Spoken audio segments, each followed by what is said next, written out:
Hey, it's been a while since I've done a video, but what I'm zooming in on is a list.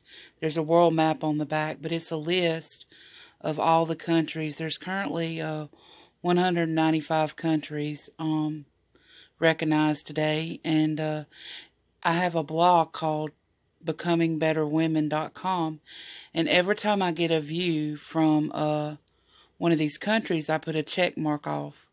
Now, I started this blog mid-November 2017, and since then I've had views in 114 countries out of 195 in a 2-year span, and I've had about 30,000 views.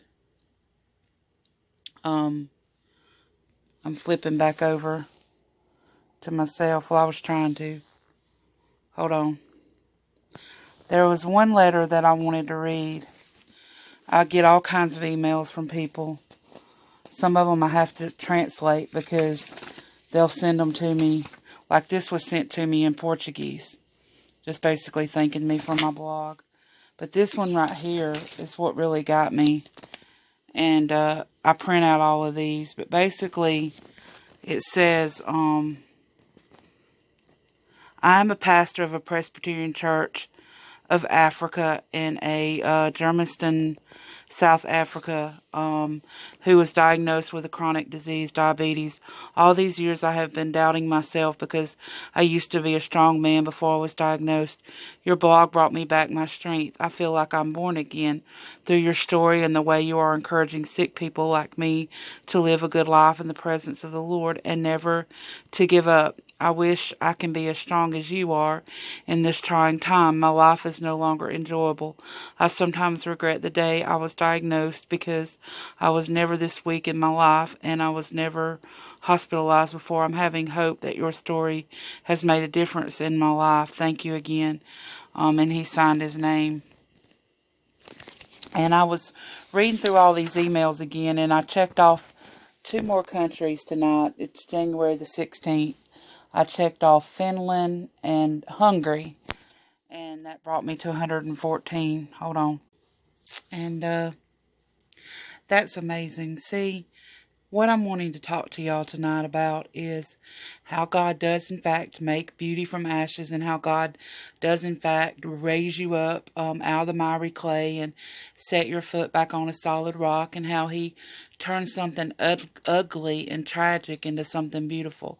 So out of this blog, or through this blog being created, from it was hurt and devastation in my life, and reaching the lowest point that I could possibly reach, and that was literally having a nervous breakdown in 2017 and entering into a 7-8 day treatment in-house for the depression.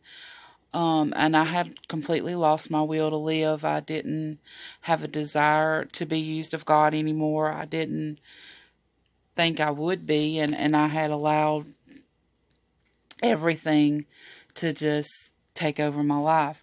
But a couple of weeks after getting out of the hospital, my friend convinced me and helped me start this blog. And so it's been a little over 2 years, and I'm thankful tonight for that journey. I think that we forget to thank God sometimes for the ugliness that we went through, because without that ugly week, without that time that people don't want to talk about, because I was the strong spiritual Kimmy that was supposed to always be joyful and not ever have a breakdown, because when you're a Christian, mental hospital treatment or depression treatment is hush hush. But I'm a minister of the gospel, and for me to be able to do that, I have to go through some ugliness, okay? I have to go through being lied on and talked about and thrown under the bus and mistreated, and, depression, and knowing what it's like to be a caregiver, and hospital and surgery and sickness and things like that. Because had I not went through any of this, how can I be the hands and feet of Jesus? Somebody that did me wrong, that was really high up and and know my family as long as they know this other family, but just basically said, you're a liar and I can't verify your story. But I would be able to tonight get down on my hands and knees and wash this person's feet, because Jesus knew he was fixing to be betrayed, and he had to wash Judas's feet. He had to wash Peter's feet, and he knew that Peter was going to deny him. So tonight, I want to remind you, if you're in a fog, if you're in a state of this ugliness is just meaningless and nothing is going to come out of it, let me tell you something. It will. First of all, this blog was birthed out of a lot of pain, and a lot of lives are being touched. I am a missionary sitting on my bed in Clanton, Alabama, all over this world, to people I will never meet this side of glory. And emails coming in for people that are dying of HIV over there, and pregnancies that aren't being able to be medically treated because they don't have doctors, and dying of common colds, and just heartbreaking messages that are coming in. And I'm sitting here in the comfort of my bed, and I'm thinking, shame on us to say that there's nothing we can do. Because if you have a computer, there's something you can do. You might not can get on a plane and go to a foreign country, or even go somewhere in state. But if you have a computer, you can type a message to somebody. Social media can be a wonderful, wonderful ministry tool.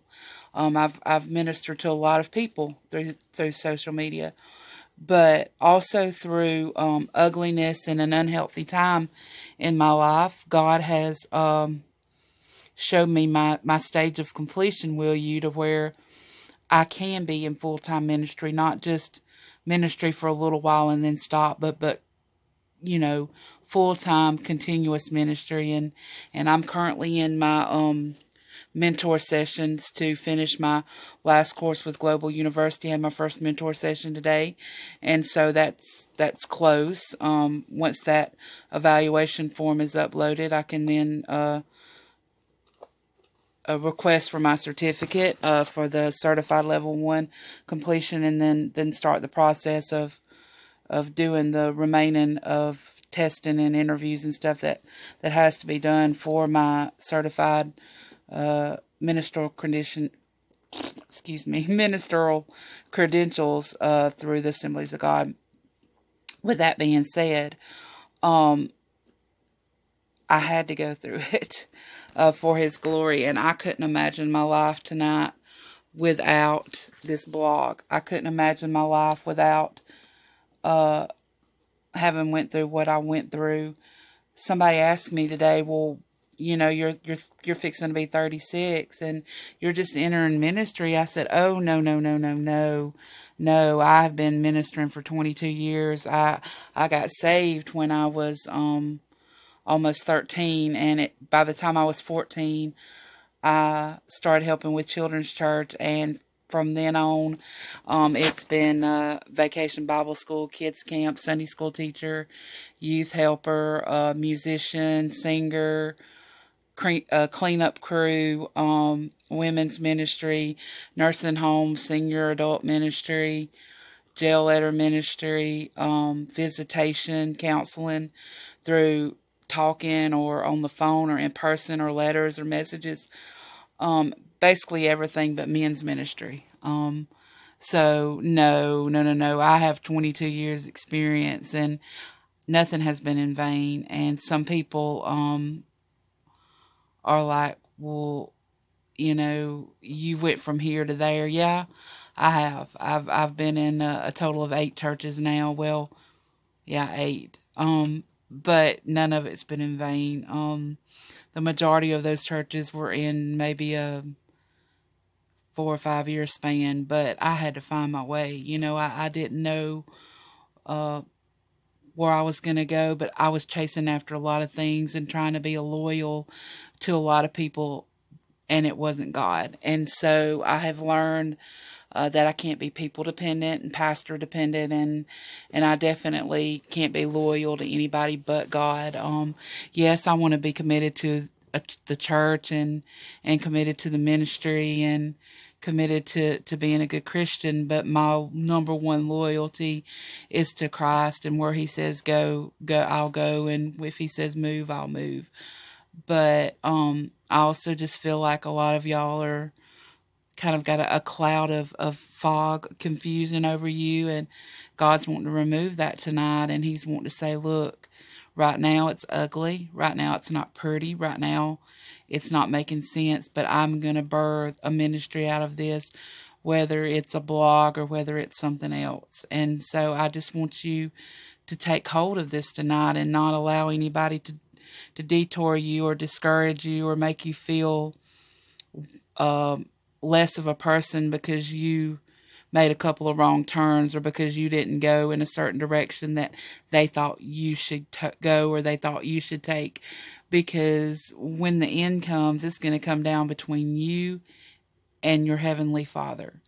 It's not going to matter whether so-and-so recommended you or whether so-and-so was in your corner. And so a lot of pain, a lot of hurt, a lot of disappointments, a lot of sickness, surgery that I've continued to push through to sit here tonight and to tell you that it's going to be okay, and to tell you that if I can reach somebody all the way in Africa that sent me another letter and was ready to give up and said, hey, look, something I read of yours has give me the strength to keep going, then he can use you, because he's no respecter of persons.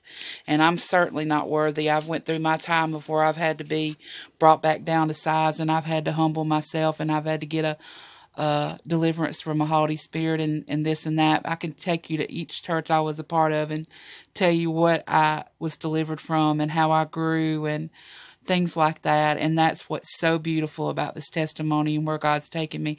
My heart is nursing home. My heart is getting a widower, caregiver shut-in ministry starting where I'm at church, and I visited at the nursing home today, and I don't need to be on a platform or elevated or on the front lines, will you? I love the nursing home.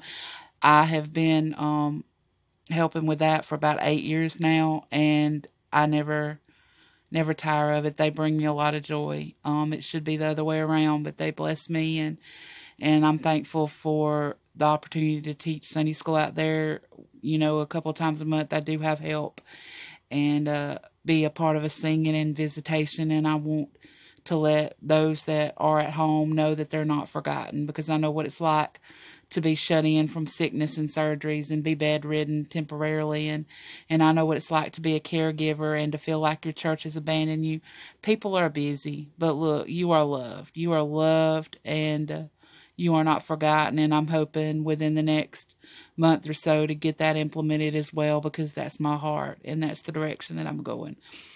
But just don't ever think that your story's over, and don't ever think that you've got to have somebody else be your credibility or somebody else tell you each step to take, because God is the one that's going to mark your steps and the one that's going to help you on your journey. And so just don't forget that tonight. You're in the middle of something ugly and dark, but something beautiful is fixing to be birthed out of it. Y'all be blessed, and I'll upload a video hopefully soon. I hope to get back to these devotion videos. Bye.